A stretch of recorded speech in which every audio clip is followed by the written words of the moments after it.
आज हम लोग एलआर सर्किट डिस्कस करेंगे एंड इस वीडियो में मैं एलआर सर्किट से रिलेटेड जितने भी डाउट्स हैं, कंफ्यूजन है, क्लियर करूंगा। सबसे पहले हम चलते हैं growth of current in LR circuit. इस सर्किट में एक इंडक्टर है जो कि रेजिस्टर से सीरीज में कनेक्टेड है और यहां पे डीसी पावर सोर्स है जिसका ईएमएफ एप्सिलॉन दिया हुआ है और ये की है। अब जैसे कि ये की ओपन है तो इस सर्किट में कोई करंट फ्लो नहीं कर रहा है। जैसे ही हम की को क्लोज करेंगे इस सर्किट में करंट इस्टेब्लिश होना चाहेगा। अगर इस सर्किट में इंडक्टर नहीं होता तो क्या होता? इस सर्किट में अगर इंडक्टर नहीं होता तो रेजिस्टर ओनली कनेक्टेड होता तो करंट इमीडिएटली इस्टेब्लिश हो जाता सर्किट में। बट जैसा कि इंडक्टर कनेक्टेड है सीरीज में तो इंडक्टर क्या करेगा? इंडक्टर सर्किट में करंट इस्टेब्लिश होने से अपोज करेगा, क्योंकि हम जानते हैं कि inductor according to the Lenz law inductor के इनसाइड सेल्फ ईएमएफ इंड्यूस्ड होगा जो कि इस सर्किट में इस्टेब्लिश्ड होने वाले करंट को अपोज करेगा। तो जैसे ही हम स्विच को क्लोज करेंगे ये इंडक्टर सर्किट में करंट चेंज को अपोज करेगा, क्योंकि इनिशियली करंट जीरो था बट इसमें करंट इंक्रीज करना चाहेगा तो इस इंक्रीज को अपोज करना चाहेगा वो due to the Lenz law.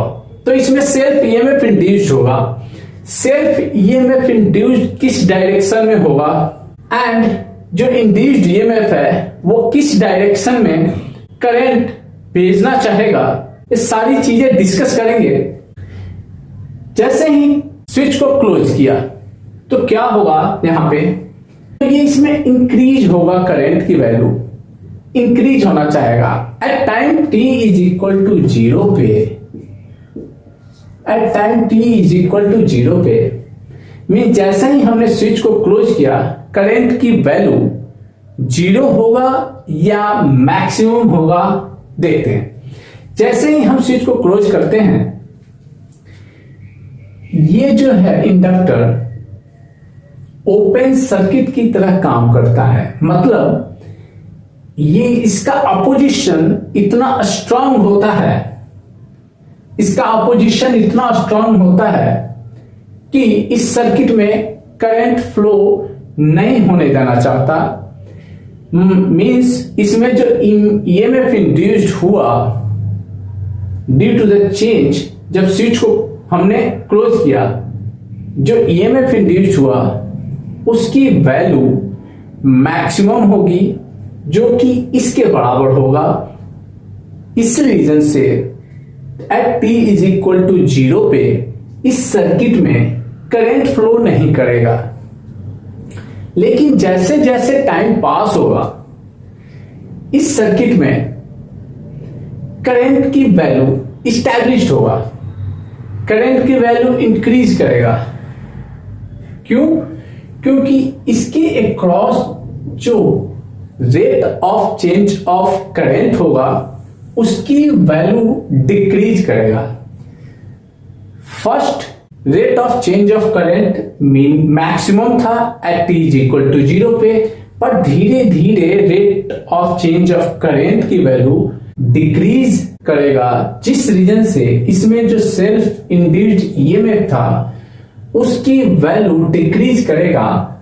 And जब इसका अपोजिशन डिक्रीज करेगा तो इस सर्किट में करंट की वैल्यू इंक्रीज करेगा। ठीक है, तो at time t is equal to zero पे हमने क्या सीखा कि करंट की वैल्यू एलआर सर्किट में जीरो होगी।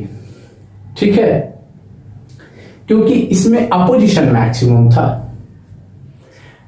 अब मान लेते हैं हम at any instant of time t current की वैल्यू I है।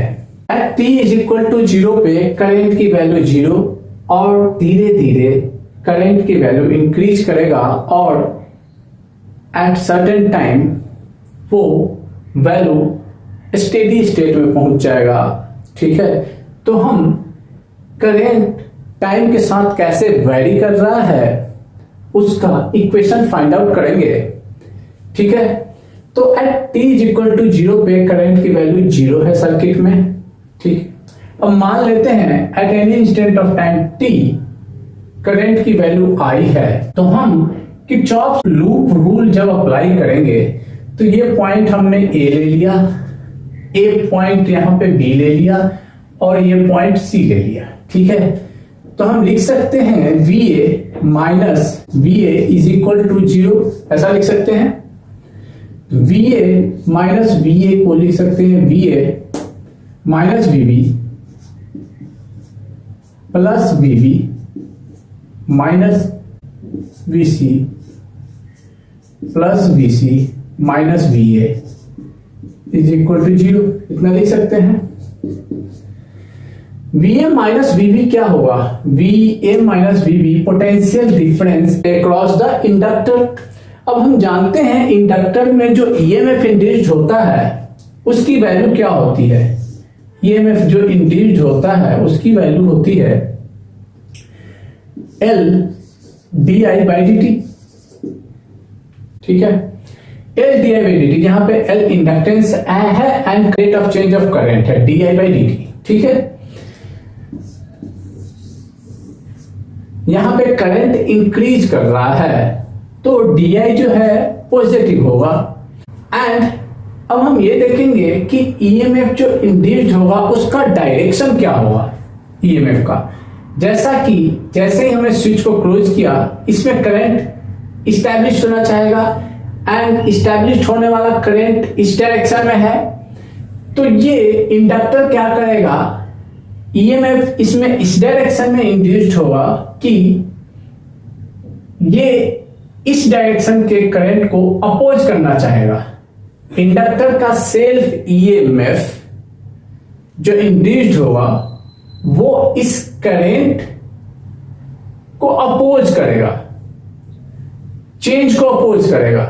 ठीक है, इस डायरेक्शन में करंट फ्लो नहीं होने देना चाहेगा according to the Lenz law. तो EMF किस डायरेक्शन में होगा इसका? पॉजिटिव टर्मिनल अगर हम यहां पे बनाएं और इस EMF का निगेटिव टर्मिनल यहां पे बनाएं तभी तो ये जो इंड्यूस्ड EMF है वो इस डायरेक्शन में करंट भेजना चाहेगा। ये जो करंट का डायरेक्शन है वो इस डायरेक्शन के अपोजिट है, मीन्स कि ये अपोज कर रहा है चेंज को। ठीक है, ये अपोज कर रहा है तो ये हो गया तुम्हारा डायरेक्शन पॉजिटिव और निगेटिव टर्मिनल का। अब हम जानते हैं कि EMF का डायरेक्शन क्या होगा इंड्यूस्ड EMF का, तो EMF का डायरेक्शन निगेटिव से पॉजिटिव टर्मिनल की तरफ होता है। तो ये हो गया इंड्यूस्ड EMF का डायरेक्शन। इंड्यूस्ड EMF का डायरेक्शन हो गया।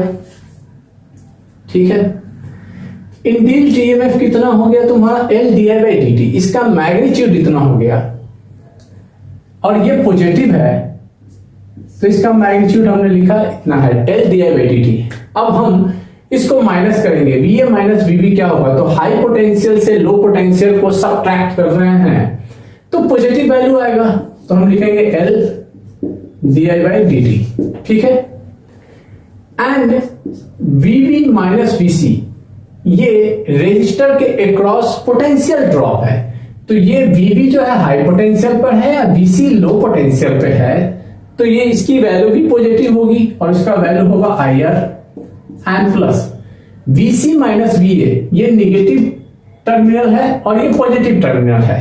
तो यहां पे जो पावर सोर्स का EMF है उसकी वैल्यू एप्सिलॉन माइनस एप्सिलॉन होगा यहां पे ये, and this is equal to 0। ठीक है,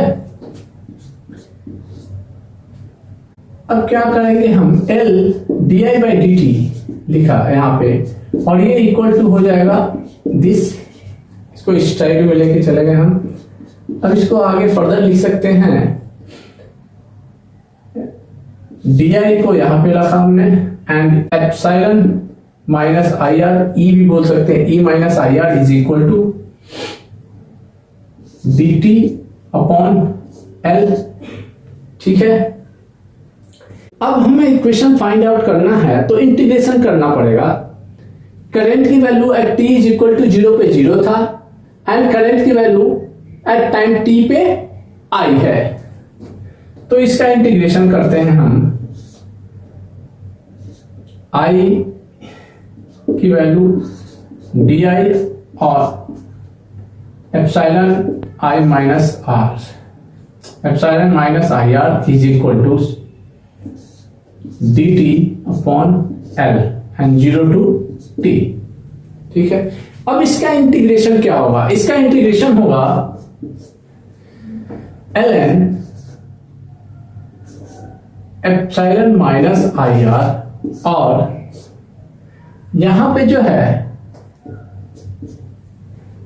आई के साथ minus R in the multiple form में है, तो इसको -1/r से डिवाइड करेंगे तो ये आ जाएगा, और इसका लोअर लिमिट और अपर लिमिट यहां पे रख देंगे, is equal to T by L. ठीक है, यहां से ये हमारा आ जाएगा L N E minus I R, इसको सिंप्लीफाई करेंगे तो, और यहां पे आई की value 0 is equal to minus R upon L into T, ये आ जाएगा। इसको और सिंप्लीफाई करेंगे हम, इसको ऐसे लिख सकते हैं e to the power minus R upon L into T. इसको फर्दर लिख सकते हैं minus I R is equal to epsilon e to the power minus R upon L into T. यहां से आई आर राइट साइड ले जाएंगे तो ये हो जाएगा, हम ये आ जाएगा। ठीक है, यहां से हम इसको कॉमन ले लेंगे तो आ जाएगा 1 minus E to the power minus R upon L into T. ठीक है, एंड यहां से आई इज इक्वल टू हम लिख सकते हैं 1 minus E to the power minus R upon L into T. ठीक है, तो ये हमारा रिलेशन फाइंड आउट हो गया कि करंट टाइम के साथ कैसे चेंज हो रहा है। जैसा कि हमने देखा था time t is equal to 0 पे करंट की वैल्यू 0 होगी, तो इस इक्वेशन में हम अगर पुट करते हैं t की वैल्यू 0 तो ये वैल्यू जो है 1 हो जाता है, और 1 माइनस 1 जो है 0 हो जाएगा, इसलिए करंट की वैल्यू 0 हो जाएगा t इज इक्वल टू 0 पे। अब हम ये देखते हैं कि करंट की मैक्सिमम वैल्यू क्या होगी। करंट की मैक्सिमम वैल्यू क्या है? करंट मैक्सिमम वैल्यू क्या हो जाएगा? ये वैल्यू अगर 1 हो जाए तो इसकी मैक्सिमम वैल्यू करंट की आ जाएगी, ये करंट की मैक्सिमम वैल्यू को हम लिख सकते हैं आई नॉट। तो मैक्सिमम वैल्यू, करंट का जो मैक्सिमम वैल्यू है इस सर्किट में कब इस्टेब्लिश्ड होगा, कब ये रीच करेगा, कितना टाइम लगेगा कि इस सर्किट में करंट की वैल्यू मैक्सिमम हो जाए। ठीक है, तो हम फाइंड आउट करते हैं कि करंट की वैल्यू मैक्सिमम कब होगी। हम करंट की वैल्यू मैक्सिमम रखते हैं यहाँ पे I0 is equal to I0 1 minus E to the power minus by L into T, ये रखा, ये कैंसिल हो गया। अब ये तो क्या हो गया 1 minus E to the power minus R by L into T is equal to 1, तो E to the power minus R L by T is equal to 0 आ गया। अब ये एक्सपोनेंशियल का पावर 0 कब पॉसिबल है? मीन्स पॉजिटिव नंबर का अगर पावर है तो वो 0 तो हो ही नहीं सकता ना, पॉजिटिव वैल्यू ही आएगा। तब तक नहीं हो सकता जब t की वैल्यू इंफिनिटी ना हो जाए। जब t की वैल्यू इंफिनिटी हो जाएगा तो e to the power minus infinity is equal to लिख सकते हैं 1 by e to the power infinity and this is equal to 0। मतलब एग्जैक्टली सर्किट में मैक्सिमम वैल्यू तब अचीव करेगा जब टाइम इनफाइनाइट होगा। ठीक है, ये इक्वेशन फाइंड आउट हुआ था कि करंट टाइम के साथ कैसे चेंज होता है। अब हम कुछ इंपॉर्टेंट पॉइंट इसमें डिस्कस करेंगे।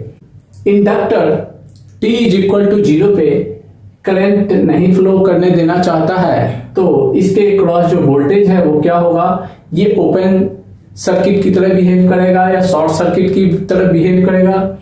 एंड आफ्टर इनफाइनाइट टाइम ये कैसे बिहेव करेगा वो डिस्कशन करते हैं। तो t इज इक्वल टू 0 पे जैसा कि मैक्सिमम अपोजिशन हो रहा है, मैक्सिमम अपोजिशन मींस कि रेजिस्टेंस इनफाइनाइट है, रेजिस्टेंस इनफाइनाइट रेजिस्ट कर रहा है मींस अपने अंदर चेंज नहीं होने देना चाहेगा, अपने अंदर चेंज नहीं होने देना चाहेगा। तो इसके अक्रॉस जो वोल्टेज डेवलप होगा, ईएमएफ जो डेवलप होगा, सेल्फ ईएमएफ, वो बैक पावर सोर्स के ईएमएफ के बराबर होगा इस रीजन से, एंड अपोजिट डायरेक्शन में होगा। ये करंट इस डायरेक्शन में फ्लो करना है, इस डायरेक्शन में इस ईएमएफ के कारण करंट इस डायरेक्शन में फ्लो करना चाहेगा, और इंड्यूस्ड ईएमएफ के कारण करंट इस डायरेक्शन में फ्लो करना चाहेगा, और दोनों का मैग्नीट्यूड इक्वल है। इस रीजन से इस सर्किट में करंट 0 होगा at t is equal to 0 पे। ठीक है, इस रीजन से at t is equal to 0 पे यह ओपन सर्किट की तरह बिहेव करेगा। अब हम देखते हैं कि जब स्टेडी स्टेट आ जाता है, मींस एट t जब इनफाइनाइट होगा तो करंट तो मैक्सिमम हो जाएगा, बट प्रैक्टिकली क्या मैक्सिमम अचीव कर पाएगा ये, क्योंकि टाइम तो इनफाइनाइट लगेगा for the maximum value of current. तो स्टेडी स्टेट पहुंचने में इसे इनफाइनाइट टाइम लगेगा। एट इनफाइनाइट टाइम ये स्टेडी स्टेट में पहुंच जाएगा। जब ये स्टेडी स्टेट में पहुंच जाएगा मींस कि इसके अक्रॉस कोई वोल्टेज नहीं है, सेल्फ इंड्यूस्ड ईएमएफ ऑलमोस्ट 0 हो गया है, कोई अपोजिशन नहीं हो रहा है, तो मींस रेजिस्टेंस 0 हो गया। रेजिस्टेंस 0 मींस ये शॉर्ट सर्किट की तरह काम करेगा उस केस में। तो हम लिख सकते हैं at t is equal to infinite time, और जो इंडक्टर है ये inductor behaves like short circuit.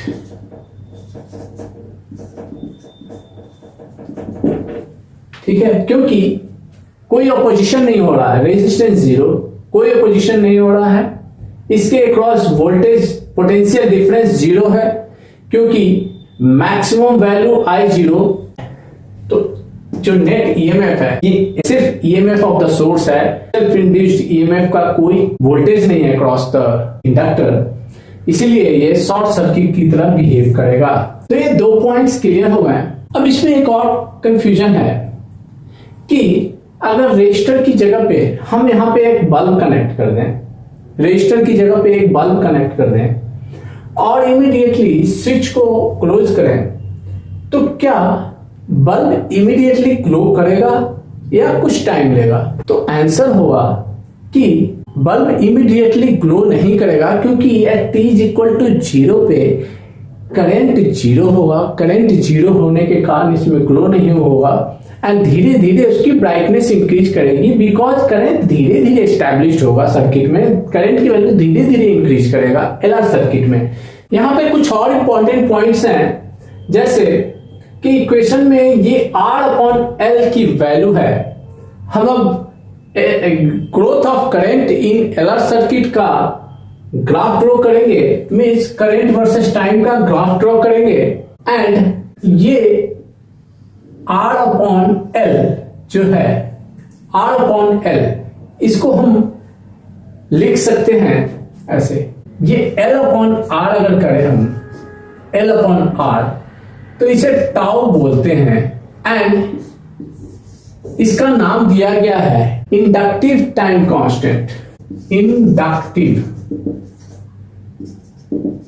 Time constant, और इसका जो यूनिट है वो वही यूनिट होगा जो टाइम का यूनिट है, मींस इसका यूनिट सेकंड होगा, क्योंकि इस इक्वेशन को हम फर्दर लिख सकते हैं ऐसे ना, 1 minus e to the power minus t upon tau. तो टाइम ये एक नंबर होगा, एक्सपोनेंशियल का पावर एक नंबर होगा, तभी तो ये वैल्यू आएगी। तो ये जो है टाइम के फॉर्म में होगा, तभी तो दोनों क्रॉस होके यूनिटलेस बन जाएंगे।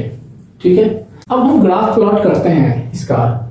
जैसा कि ये एक्सपोनेंशियल फंक्शन है and t is equal to 0 पे, ये 0 है, and at time t is equal to infinity पे, तो ये टाइम हो गया और ये करंट हो गया। तो ये इस टाइप से जाएगा।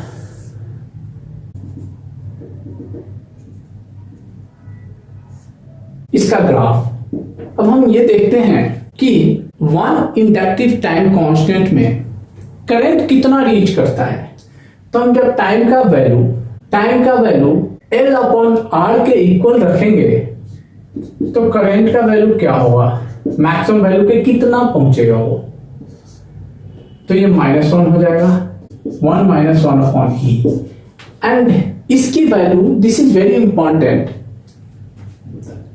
1 अपॉन E की वैल्यू जो है वो होता है 0.37। ठीक है, तो इसे पुट करते हैं हम, तो ये वैल्यू आ जाएगा 0.63 I0। ठीक है, मतलब 1 टाइम कांस्टेंट में करंट की वैल्यू जो है 63% मैक्सिमम वैल्यू के रीच कर जाएगा। 1 टाइम कांस्टेंट में 63% रीच कर जाएगा। ये टाइम का वैल्यू L अपॉन R है 1 टाइम कांस्टेंट में। जब हम टाइम का वैल्यू 5LR लेते हैं तो ये 99.3% अचीव कर लेता है। तो प्रैक्टिकली टाइम का वैल्यू जब 5 टाइम्स ऑफ टाइम कांस्टेंट होता है, 5 टाइम ऑफ टाइम कांस्टेंट होगा, तो करंट का वैल्यू जो है मैक्सिमम आ जाएगा। आप कैलकुलेट कर सकते हैं, इसकी वैल्यू पुट करेंगे तो I का जो वैल्यू होगा वो मैक्सिमम वैल्यू के कितना % रीच करता है। ओके